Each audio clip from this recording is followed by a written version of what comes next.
Thank you very much, Lee. So I'm going to talk to you about you and how you can be brilliant every single day.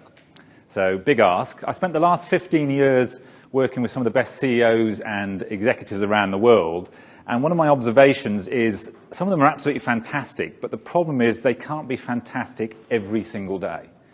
Which reminds me of a story. I was sat on the couch at home watching the TV about 5 years ago, and not that I'm a golfer, but I was watching the British Open, and a very good golfer called Sergio Garcia was playing, and he'd been brilliant all week, dominating the field, and it came to the last round, and he was sort of fantastic. And on the Sunday morning in the front nine, he scored 39 shots. And the previous day, on the Saturday, he'd scored 29 shots on exactly the same holes. So overnight, he'd lost 10 shots on the same hole. So what happened was Porrick Harrington came past him and won the British Open and the Claret Jug. And very interestingly, exactly a year later, Porrick Harrington beat Sergio Garcia. I think it was in the US Masters. Sergio played brilliantly all week. He got to the Sunday and something went wrong. He was leading the field by 6 shots. And on the Sunday, again, Porrick Harrington came past him. So that was sort of really interesting to me. And Peter Allis, the famous golf commentator, is watching this and says, "It's a funny old game, golf." As though it's a complete mystery why these things happen, as though there's a complete loss of form. So I'm there shouting at the television. It's no mystery to me. Actually, I know why that happened, and I know why Sergio Garcia, basically between 2007 and 2008, really didn't learn that much, because he made exactly the same mistake in 2008 as he'd made in 2007. So I'm going to share with you the secret about that. Some of the things that we've been teaching executives, bringing in some neuroscience, which is my background, and going to reveal some secrets as to how your system works. So we're going to go through that, and then I'm going to break with TED tradition at the end of the talk, and we're going to have a bit of a live demonstration of something. But I want to just give you the sort of model that we work to that starts to explain why Sergio or anybody may lose performance, or why you may lose performance, and what you need to do to maintain your brilliance every single day. So if we're all after the same goal, we're after improving our performance in some way, or the results in some way, and it doesn't really matter what kind of results we're talking about, whether we're talking about sporting results, whether we're talking about business results, academic performance, relationship performance, sexual performance. I don't know why I'm looking at Simon when I say that, but whatever we're talking about, thank you. What is going to improve our performance? Well, first and foremost, in order to change the result, you've got to focus on people's behavior. So we've got to do things differently in order to get a different result. So most performance appraisals in industry focus on what you've been doing. So you go in and you see your boss, and he said, "Oh, I've got some 360 data. You've been doing these kind of things. That's really good. These other things, not so good. So a bit less of that, please, and a bit more of that. So I want you to do that and less of that." And sometimes that actually works, and then you get a different result. But an awful lot of times, it doesn't make much difference. Or it will only make a difference if the leader stood over that employee, cracking the whip and making sure they do this. So it's necessary but insufficient. And the reason being is that even when people know what to do, sometimes they just don't do it.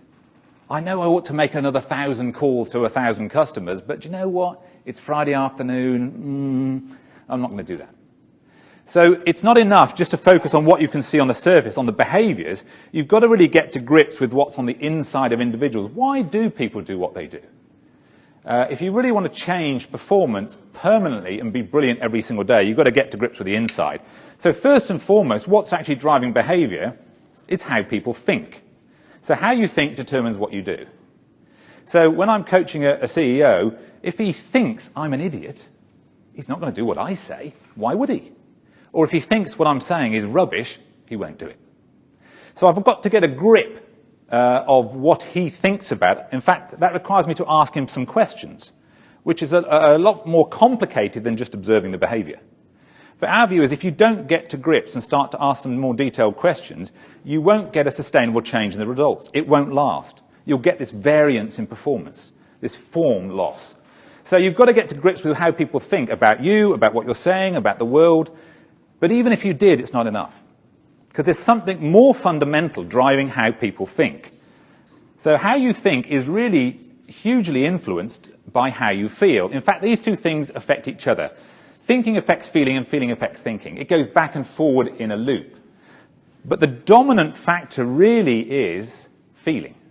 So for a whole bunch of neuroscientific reasons we haven't got time to explain, actually, if you want to change what people do, you've got to change their thinking.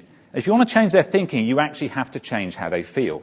This is a much more significant impact on that than the other way around. So if you feel anxious, for example, it's no good me saying to you, don't worry. Right? You'll have experienced that doesn't work. Oh, I'm doing this exam. Don't worry. Oh, do you know what? I hadn't thought not to worry. That's the answer then. I'll not worry. Oh, good. How much was that? There's the check. It doesn't work like that. You've all experienced that if you feel anxious, you feel anxious, and no amount of don't worry is going to help you. In fact, it often makes you worse. All right, you say don't worry, I'm worried. So the real active ingredient is you've got to change this. Still not enough. There's something more fundamental driving how you feel, and that is your raw emotion. So you've got to change the emotion in order to change the feeling, in order to change the thinking. Now, you may be sat there wondering, well, hang on a minute, feelings and emotions, that's the same stuff, isn't it? It is not. Right? So many people don't realize, and particularly many of my own friends in science and medicine don't realize that feelings and emotions are not the same thing. In fact, many people don't even realize feelings and thinking are not the same thing, particularly men. Right? So you ask many men to tell you how they feel, and they tell you how they think because they don't understand the question. Right? So you can see most of the women in the room nodding, that's true, that's been my experience. And most of the men sat there going, what? What's he talking about? These are not the same phenomena. Thinking and feeling are not the same thing, and feelings and emotions are not the same thing. So if you want to change the result by changing the behavior, there are multiple levels, and even if you got to grips with the emotion, still not enough. There is something even more fundamental. Down here in the basement of the human system is your physiology. So the reason you get variance, like Sergio did in his performance, is there are multiple levels that Sergio Garcia hasn't got control over. He's just concentrating on his technical putting performance, or the way that he drives the ball. And he hasn't got a grip of any of this other stuff. And even if he's telling himself and rehearsing mentally, oh, I'm a good golfer, I'm a good golfer, I'm a good golfer, it's not enough, because there's still 3 levels that he hasn't got a grip of. So if you want to be brilliant every single day, you've got to get a grip of every single level. And that's how you crank out your A game every single day. So let's just work from the back to the top. So if we start with physiology, what is that? That is just simply streams of data. That's all physiology is. It's data streams. So as I'm talking to you right now, most of you are getting streams of data coming into your brain about what's going on in your body. So some of you had the cupcake at the break, and you'll be getting a signal from your gut saying, oh, sugar, we got sugar. And it's coming into your brain, telling your brain what's going on in your gut. Right? Some of you are then getting contractions around that cupcake. So you've got pressure waves being created, telling your brain about what's going on in your gut. So these are all just bits of physiology. So they're just data streams. As some of you might write or type, you've got joint position sense going up the nerve channels into your brain, telling your brain about where your fingers are. They're just bits of physiology. So it's just streams of data, if you will. So what's an emotion? Well, emotion, if you take all the streams of data, whether it's coming from your gut or your joints, or your heart, or your lungs, if you take the data from all the streams, all the bodily systems, and it comes into your brain is electrical signals, electromagnetic signals, chemical waves, pressure waves. Take all of those signals from all of those systems, that's what an emotion is. It's simply energy, E, in motion. That's all an emotion is. So we all have that, even us fellas. We've all got emotions. Every second of every day, there is an energetic state going through us. Because we're constantly digesting, we're constantly breathing in and out, our heart's constantly beating. It's happening all the time. So we've got energy in motion every single second of every single day. But we may not all have feelings. Feelings are the awareness in our mind of that energy. And that's where the problem is. The energy may be there, but we just don't feel it. So, for example, if you take a very common experience of most people, if we look at what is the energetic signature, if you will, of something like anxiety. So what goes on physiologically when we're in a state of anxiety? If we look at the heart rate, it's fast. The heart's going bum, bum, bum, bum, bum, bum, bum, bum, bum. What else is happening? What's happening in the mouth? The mouth's dry, so you're talking as though you've got cotton wool and you can't get the... That's happening. What's happening in the palms of your hand? They're sweaty. What's happening in the gut? It's churning. These are the specific physiological constituents of that thing that you would know as anxiety. And then I ask you, how do you feel? And you say, all right. So all that data's there, you're just not feeling it. And if you're not feeling it, it's altering what you're thinking and how well you're thinking it, which is changing what you're doing. But you don't realize that because you feel all right. You're not noticing any of that. You're just thinking what you're thinking and doing what you're doing. So what we're saying is that the brilliance every day requires on you to tune in to what's happening down here at the physiological and the emotional level, and not only become aware of that, but get control over it. Because most of you do not have the control at that level. In fact, very few people have got control of any of this stuff on the inside. And even when people have been highly trained on regulating their behavior, even they haven't got that much control over this. So that's the source of your brilliance. If you can get control over the whole thing, you can crank out your A game every single day. So how do you get control? Well, we've first of all got to start with which bit of the physiology. Given that so many different signals, where are we going to start? Well, we're going to start with one specific signal, which is the electrical signal of your heart. So your heart beats. So when your heart beats, ping, ping, ping, ping. If you watch, the medical programs, before it goes beep, which it always does, doesn't it? So the ping is, the heart basically contracts and causes a spike of electricity. And you can measure the distance between each heartbeat. And I don't know whether you know, but the distance between each heartbeat varies over time. So if we look at your heart rate over time, we'll see that your heart rate will vary up and down. Like that. And if you go to the doctors, he takes your pulse rate and he says the average is 70. But in taking the average, he's ignoring all the variance, and it's the variance that really matters. Taking the average, you lose all the critical data. That's like listening to Mozart and saying the average is da. Was that Mozart or was it Pearl Jam? Okay, we don't know. So it's the variance, or something that's called heart rate variability, that's key. Heart rate variability key for 3 reasons. Number one, it predicts your death. So if I measure your variability for 24 hours, I can tell you when you're going to die. So now I have your attention. All right? So we tell this to organizations, and do you know what? They don't care. So we can't sell them on that. So the other reason is it predicts, if we measure HRV for 24 hours, it can tell you how much energy you've got, which is sort of interesting to leaders, because leaders need lots of energy. But the real reason that they buy, and they're interested in this, is because HRV alters brain function. So when I put you under pressure, what basically happens to your HRV is it becomes super chaotic. So basically, your brain receives a signal from your heart up the nerve channels, which when under pressure becomes super chaos. The consequence of the super chaos is it shuts off your frontal lobes and you have a DIY lobotomy. So under pressure, you lobotomize yourself. It's as though you've suddenly taken the stupid pills and you go, oh, like that. So I thought we'd just show that to you for a live demonstration to show you how easy it is to create chaos in your biology, whether you want it to happen or not. So we need a willing volunteer for this moment. So just come and sit in the chair, and I'm going to show you how to be brilliant by showing you your physiology. So we need a volunteer just to come up, if you would. And all we're going to do is just put a little clip on your earlobe. So thank you very much. Give him a round of applause by way of encouragement. Thank you. What's your name? Neil Nelson. So Neil is very kind. He doesn't know idea what we're going to do to him, so this is really very brave. So first of all, we're going to make sure Neil is alive. So is his heart beating? So you can see that every time his heart contracts, it squirts blood up into his ears, and his ears go red. Between contractions, all the blood drains out, and his ears go white. So if you look at the person sitting next to you, you can actually see their ears flashing red, white, red, white. Actually, you can't see that, because your eyes aren't sensitive enough. But what this little clip on Neil's ear can see is we can see the change in colour. Here's red, here's white, here's red, here's white, here's red, here's white. So this is a heartbeat. So it's good news, Neil, you're alive, mate. The heart's beating away. Boom, boom, boom, boom, boom, boom. So the heart's beating. And so what the software does measures the distance between each one of those beats, and based on the distance between this beat and this beat, it calculates its heart rate. It says it's 76. Then it calculates it again and again and again and again and again. And you can see that his heart rate bobbling along about 75 beats per minute. So pretty relaxed. Sat in a chair, your heart rate should be doing about 75 beats per minute. Okay, so what we're going to do in a moment is we're going to put him under a little bit of pressure and see how well he copes with that kind of pressure. Are you good under pressure, Neil? I don't know yet. Oh, we don't know. Right, we're just about to find that out, aren't we? So let's see how well he does under pressure.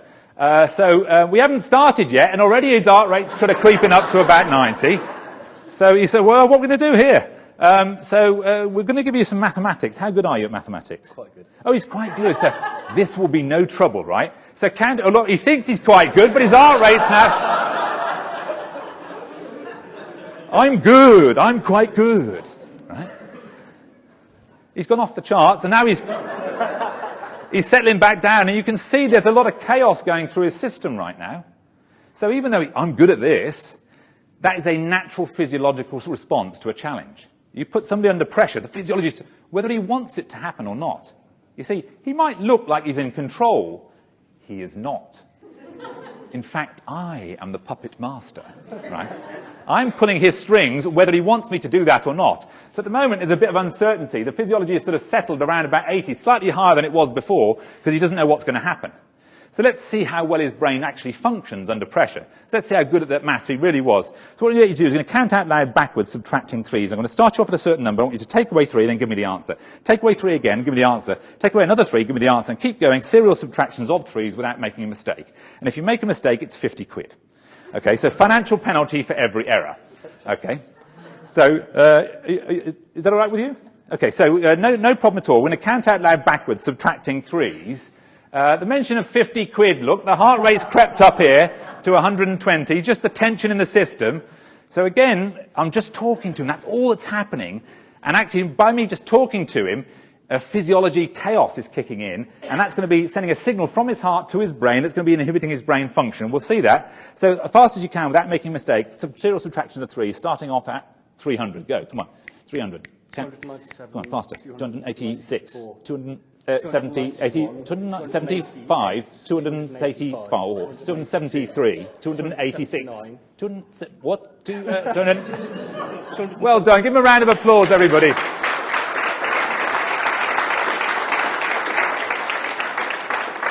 So what you can see is, when I started to feed him the wrong answers, 208, where? You get this, it's called cortical inhibition, or frontal lobe shutdown. So under pressure, the frontal lobe shuts down, and the simplest of tasks, subtract 3 from that number. What? Can't do it. That is happening to all of you when you're under pressure. Right? Your brain is built this way. So one of the things you need to learn to do is to get control of that physiological level and switch from a chaotic signal to what's called coherence. So the thing that underpins brain function is the ability to generate a coherent signal. So there's variance, but it's stable variance as opposed to wildly fluctuant variance. And that is the source of your brilliance. So thank you very much.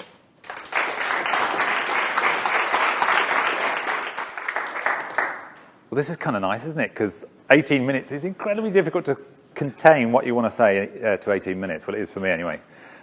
So we kind of showed you earlier on what goes wrong under pressure. So the human brain is constantly getting a signal from all the bodily systems, but particularly the heart, up the vagus nerve, which, as we showed you, was sort of erratic, and under pressure, super chaos causes that DIY lobotomy. So you're all built that way, and you'll have all had the experience when somebody kind of puts a challenge to you, and it doesn't really matter, as you saw, how small that challenge is. And it can be any type of challenge, you know, a challenge to your point of view, a challenge to your ego, a challenge to your relationships. Any type of challenge causes the physiology to go chaotic, causes the frontal lobes to be inhibited, and you become suboptimal straight away. And what's kind of interesting about that is that when the brain's inhibited, it also inhibits your perceptual awareness, so you don't realize it's happened. Right?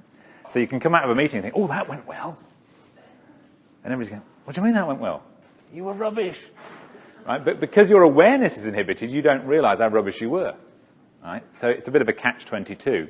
So this is really what the phenomena that underpins, lots of different things that you'll have seen and experienced yourself or seen on television. So stage fright. People get stage fright, can't remember their words. Kids go blank in an exam. It's the same phenomena. My personal favourite, Family Fortunes. If you've ever watched that show, Family Fortunes, and you have the two people sit at the front. We've asked 100 people in the street to name something you put in a jacket potato. Jam. It's hysterical. When your frontal lobe's inhibited, you say anything. And it's really funny. Anne Robinson on The Weakest Link. She throws you a simple question and then stares at you, and you blurt out any old sort of rubbish. So when you're, up with your boss, even he might be the nicest boss in the world, if you feel a little bit under pressure, you suddenly discover you're talking rubbish, right? Sometimes you even have that awareness, you almost sort of see yourself coming out with the most ridiculous nonsense. You think, why is this happening? And it's because you're built that way. The human system is built that way, is that under pressure, physiological chaos, brain shut down. You're designed that way. You think, well, why are we designed that way? And the reason is, the only reason you have anything in your physiology is survival. There are survival advantages to having brain shutdown. Right? And it goes back 200,000 years. So when you were wandering across the prairie, and a big grizzly bear comes out from behind the rock and says, "Ooh, human being, there's my lunch." You don't need clever thinking, right? In fact, if you stood there trying to be clever, is that the brown bear or the lesser spotted grey bear? He will eat you, right? So you need brain shutdown. Your thinking has to become very unsophisticated. In fact, it has to become binary. So you either have fight, flight, or play dead. Two choices. You either just drop to the ground in a faint, or you're prepared to slug it out or run. It's binary. Anything more sophisticated, you don't need. It will kill you. So here we are, 200,000 years later, and we still have the same biological mechanism.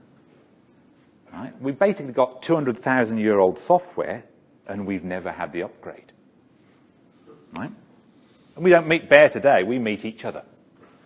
But in meeting each other, the same phenomena goes on. So we showed you how that chaos can cause somebody who's even good at maths, like Neil is, to not be, 200, shut up, you're putting me off, 200, becomes impossible, a simple task like that. I can tell you, I did this in the office of the chief exec of one of the leading retailers in the UK, and his first answer was 298, right? And he went, "Oh no, that's wrong." And he was so embarrassed that he got the first one wrong, he couldn't think of the second one. And we literally sat, rabbit in the headlights. He just couldn't come up with anything.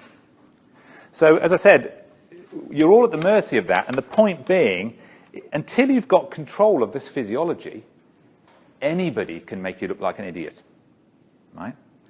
And what's worse, you're doing it to yourself an awful lot of the time, right?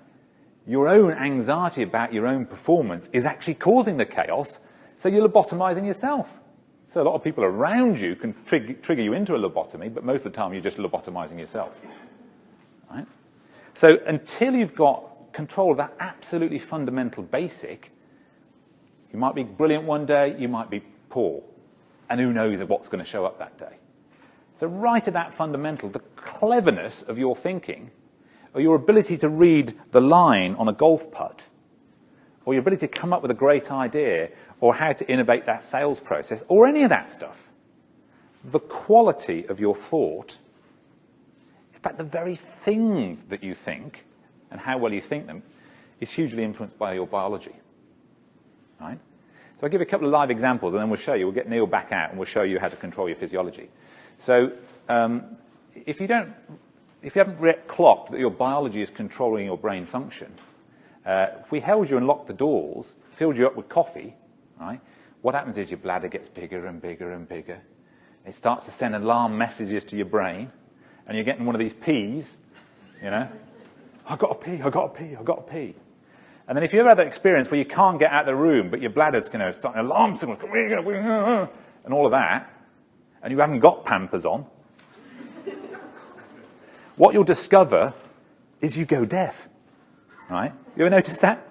You can't hear people. You're so internally focused, my bladder's going to burst, my bladder's going to burst. You go deaf, you can see people's mouths moving, but you can't hear what they're saying, right? Then beads of sweat start to break out. You're trying to pee the urine out through your forehead, right? Your consciousness is completely eradicated, right? So that's the biology disrupting your consciousness. Well, I was in a meeting recently with a woman who was 8 months pregnant. And we were chatting away, and you saw the baby visibly ripple across, went like that. And you could see this ripple go across her abdomen. And she was chat, and then she went, oh. And for about 20 seconds, she was gone. Completely kind of left the room. And then she went, oh, hello. Sort of back in the room again. It was like her consciousness had disappeared for 20 seconds. So these are like live examples. You think. You just think, right? But what do you think and why do you think it? So I was talking to a senior exec who's a government think tank, right? I said, oh, government think tank, that's interesting. You probably sit around with loads of clever people debating the issues of the day and trying to come up with some clever answers. He said, yes, pretty much what we do. I said, have you ever thought about why those answers, not these other answers? Have you ever thought about your own thinking? He said, oh, I never thought about that. I said, well, you're a think tank and you've never thought about thinking. What's that about? So we just think, but we don't realize that what we think and how well we think it is actually influenced by something else. So thought is really an emergent property within your system. The very things that you think, you will think different things if you're happy than if you're depressed. And how well you think them will depend a lot on the biology. Right? So if you want to step change thinking, if you want to really, double or treble the quality of your thinking, you can't do it by thinking about it. Right? Wouldn't that be nice if I said, look, I've spotted the problem for you in your life, you're not thinking smart enough, right? So I want you to go away over the weekend, come back 25% smarter on Monday morning. All right. That would be nice, wouldn't it? If you could, I hadn't thought to do that. I'll go away and I'll think about my thinking over the weekend and 25% better on Monday. Here I am. It doesn't work that way. I mean, that's what Einstein said, isn't it? You can't solve the problems with the same level of thinking that created the problems. You need a new level of thinking. But the problem is, how do you get a new level of thinking? You don't get a new level of thinking just by thinking about it. You've got to change the context in which thoughts emerge. To use Chris's analogy, it's the context, which is, in human terms, is the biology. What is the biological context from which thought emerges? What is the emotional state from which thought emerges? You change that context, the biological and emotional context, you can change the quality of the thought and the actual thought itself. That is the source. Okay? So I suggest we get Chris back up and I'll show you how Chris can learn, with no training before, how to control his physiology. You do not need to be Neil, a yogic master. What happens to short-term memory?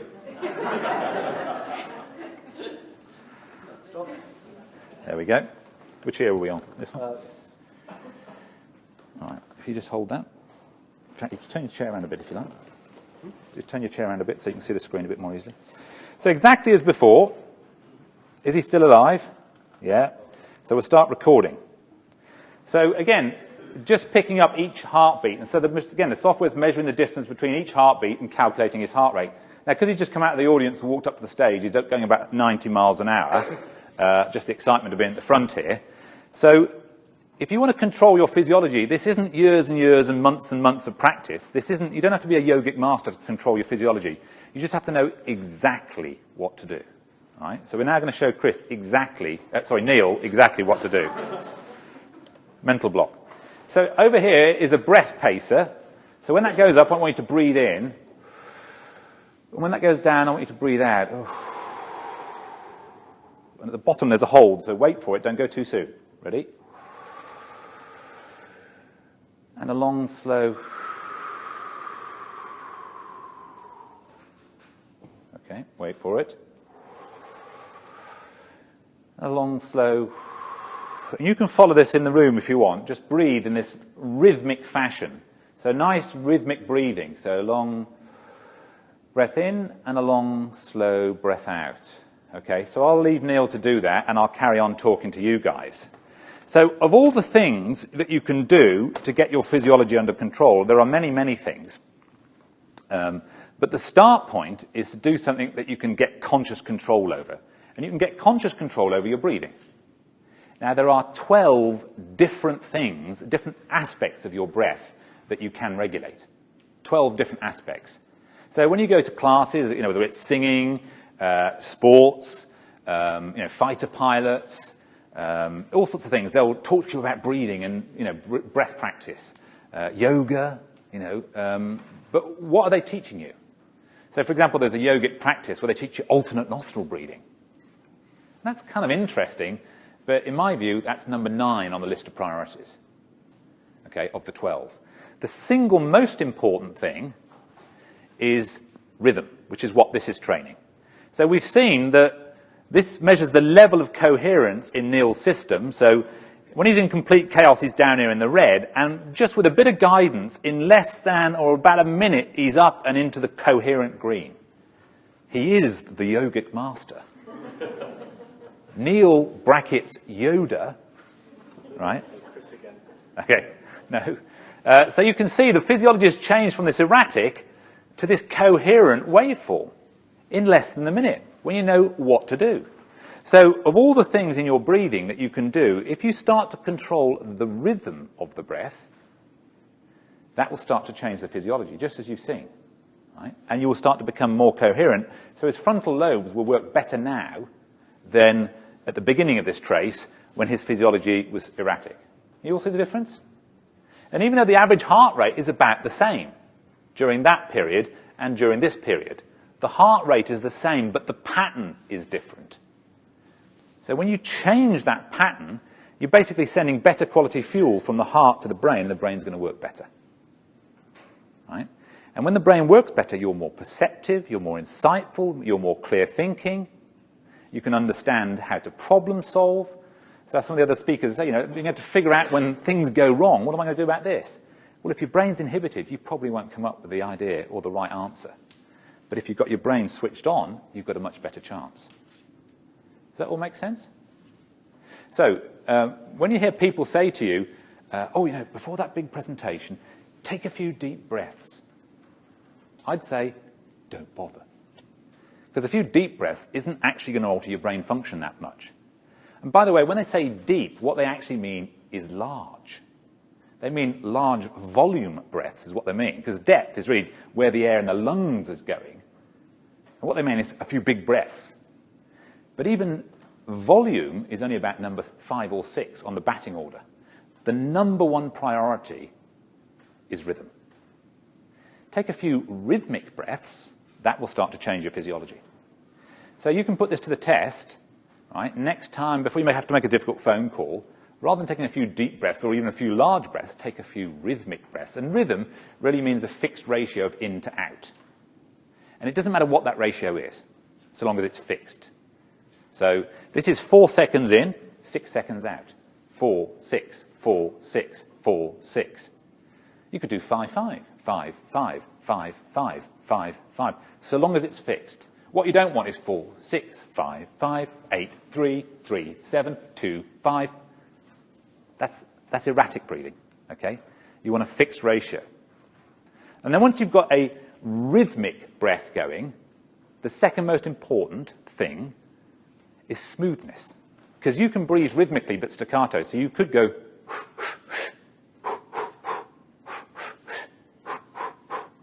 that's entirely rhythmic, but it's staccato. So what you want is smooth, so which is a fixed volume per second around the entire cycle, right? So just as we probably both rowers, and my sport was rowing, that's what they teach you. So how the rowers are going to win us all the gold medals in the Olympics in 147 days, thank you. The first one's in 151 days' time. Okay, 151 days. They'll teach you, when you ever learn to row, blades in the water, blades out the water, in, out, rhythm, right? And then once you've learned that rhythm as a novice oarsman, the next thing is once the blades are in the water, even smooth pressure through the water, right? All the way through the stroke. What you don't want to do is put blades in the water, pull really hard and let it drift a bit, then pull really hard at the end, because the boat will go like that. In an even pressure, and the same with Chris Hoy on the bicycle. If you look at the metrics that are done around Chris Hoy, right? So I don't know whether you realise this, but everybody, when novice cyclists think it's just about the kick down, right? But then it's the drag and it's the lift. And actually, it's a circle. So if you look at the metrics on that, they've got to go circular and get as much pressure evenly applied around the whole cycle. So you'll see the Olympic cyclists will have a smooth and even force all the way around the loop. And those are the guys that win the gold medal. So, you know, it's smoothness through it. So exactly as we've got here is if we can, rather than go, and then go. So he might have rhythm, but has he got smoothness? As he gets smoothness better, he becomes more and more coherent. So rhythm and smoothness, exactly as you would cycle, exactly as you would row, gives you the most powerful effect. Does that all make sense? So one other thing, if we've got time, we probably have. I'm just yapping because we don't have lunch till 1 o'clock, so I might as well tell you something.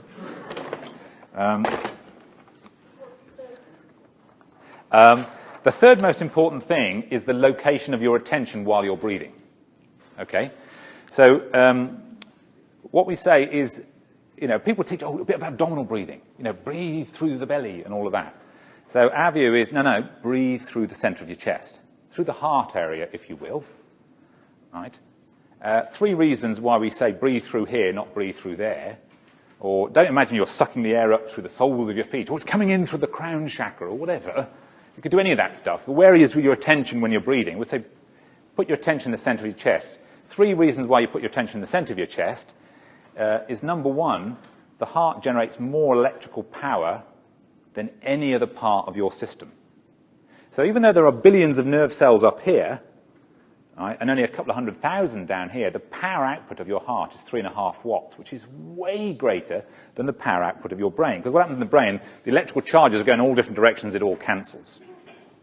Right? But here, you've got something called autocoherence. So the heart has to synchronize in order for it to pump. So electrically speaking, the heart generates 50 times more electrical output than the brain. If you want to record somebody's brain waves, you have to put a clip on their ear, just as Neil's got here, and pick up the heartbeat, and then you have to mathematically remove the heartbeat, because the heartbeat is this big, and the brain beat, or brain wave, is only that big. So the heart's way more powerful electrically. Electromagnetically, the heart generates 5,000 times more energy than the brain. So it starts to, figure of the pun, turn on its head.